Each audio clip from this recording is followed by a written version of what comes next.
बदलती जीवन शैली ने आहार में बड़ा परिवर्तन किया है।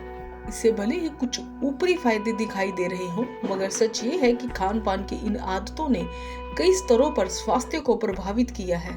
आज युवाओं में तेजी से अस्थमा यानी दमा रोग जड़ें फैला रहा है। चिकित्सक इसकी बड़ी वजह आहार में पोषक तत्वों की कमी और तले भुने भोजन, स्नैक्स और चिकनाई युक्त भोजन को बता रहे हैं। अगर महिलाओं की समस्याओं पर भी गौर करें तो कहीं न कहीं इनके बढ़ने का कारण भी आहार संबंधी खराबी ही है।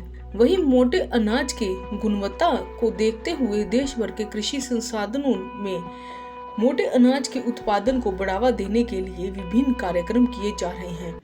लोगों को पौष्टिक से पूर्ण उत्पाद मिल सके, इसके लिए राष्ट्रीय गेहूं एवं जौ अनुसंधान संस्थान करनाल के विशेषज्ञ फसलों में परिवर्तन कर उनकी गुणवत्ता बढ़ाने में जुटे हुए हैं। संस्थान में कृषि विशेषज्ञ फसलों में परिवर्तन के लिए किसानों को शिक्षित कर उन्हें अपनी आय को बढ़ाने के गुण भी सिखा रहे हैं। संस्थान के निदेशक डॉक्टर रतन तिवारी से बातचीत की तो उन्होंने बताया कि लगातार मौसम में हो रहे परिवर्तन और लोगों की जीवन शैली में खान पान का बड़ा बदलाव उन्हें गंभीर बीमारियों की तरफ ले जा रहा है। डॉक्टर रतन तिवारी ने कहा कि जो आज की पीढ़ी है वो नई विधि को अपना रही है। संयंत्रित आधारित खेती कैसे हो, इस पर ध्यान केंद्रित किया जा रहा है। जैसे ड्रोन के जरिए खेतों में दवाइयाँ का छिड़काव किया जा रहा है, जैसे घर बैठे मोबाइल के जरिए स्विच ऑन कर खेतों की सिंचाई कर देना। आने वाले समय में इस प्रकार बहुत सारी तकनीकें जो सामने आने वाली हैं। लागत कम और उपज ज्यादा के फॉर्मूले को किसान अलग अलग फसल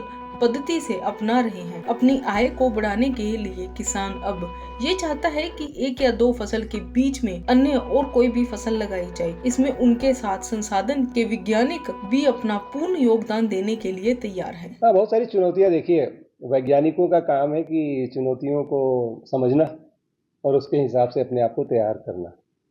तो आप जैसा देखते होंगे कि हर साल मौसम में कुछ न कुछ परिवर्तन आपको जरूर नजर आता है।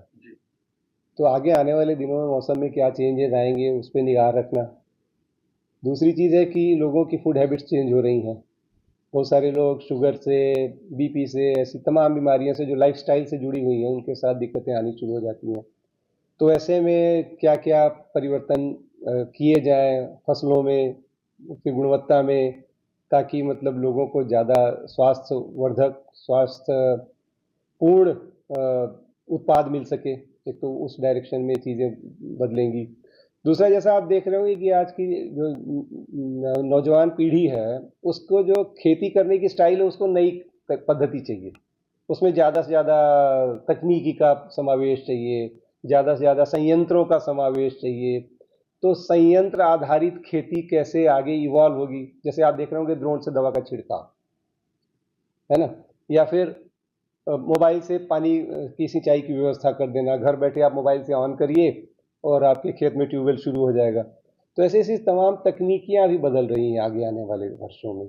तो उसके लिए क्या तैयारी की जाए, वो एक विषय ऐसा रहता है सबके दिमाग में।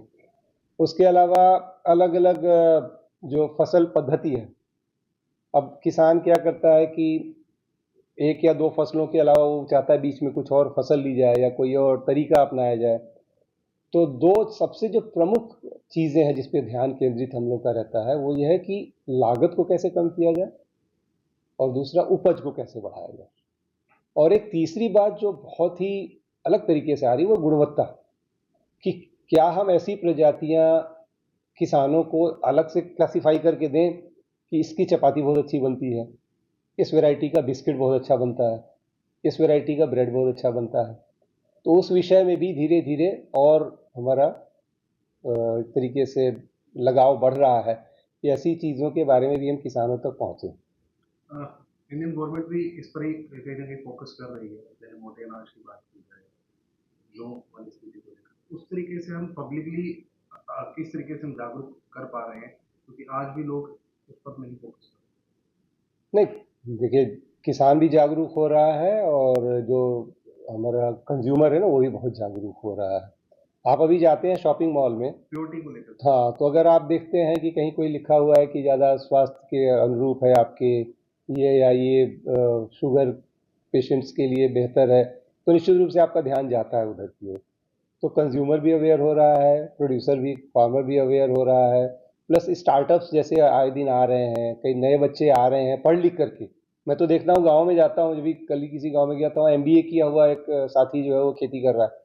तो बहुत सारे ऐसे हमारे भाई आ रहे हैं जिनको लगता है कि एक अलग सी डिमांड मार्केट में जनरेट होगी चीज़ों की, तो उसके हिसाब से अपने आप को तैयार किया जाए। चाहे वो प्रोडक्ट बनाने की बात हो, जैसे आपने कहा कि मोटे अनाज है, श्री अन्न जिसको हम कह रहे हैं, तो श्री अन्न में कुछ गुणवत्ता है, उनको अगर गेहूं में मिला के पीस के आटे के साथ मिला है, या चना है, जौ है, तो उसके अलग अलग प्रोडक्ट्स की भी बात आ रही है कि अगर एक बिस्किट बनाए या कोई पास्ता बनाए, नूडल बनाए, उनमें कहाँ एक प्रोपोर्शन में मिला सकते हैं, किस प्रोपोर्शन में मिला सकते हैं, जिससे कि न सिर्फ उसको खाने में भी अच्छा लगे बल्कि स्वास्थ्यवर्धक भी हो। वैल्यूएशन आ जाता है कि सर कि वैल्यू इस तरीके एडिशन, से हम डाल सकते हैं, क्योंकि ये भी एक हाँ, वैल्यू एडिशन एक बहुत बड़ा एस्पेक्ट होगा निश्चित रूप से। और तो क्रॉप प्रोडक्शन हो गया, इसमें दो चीज़ें हो गई, लागत कम करना, मुनाफा बढ़ाना, दूसरा हो गया वैल्यू एडिशन। तो वैल्यू एडिशन में इंडिया बहुत बड़ा मार्केट उभरेगा मुझे ऐसा। दैनिक सवेरा के लिए विकास कुमार की रिपोर्ट।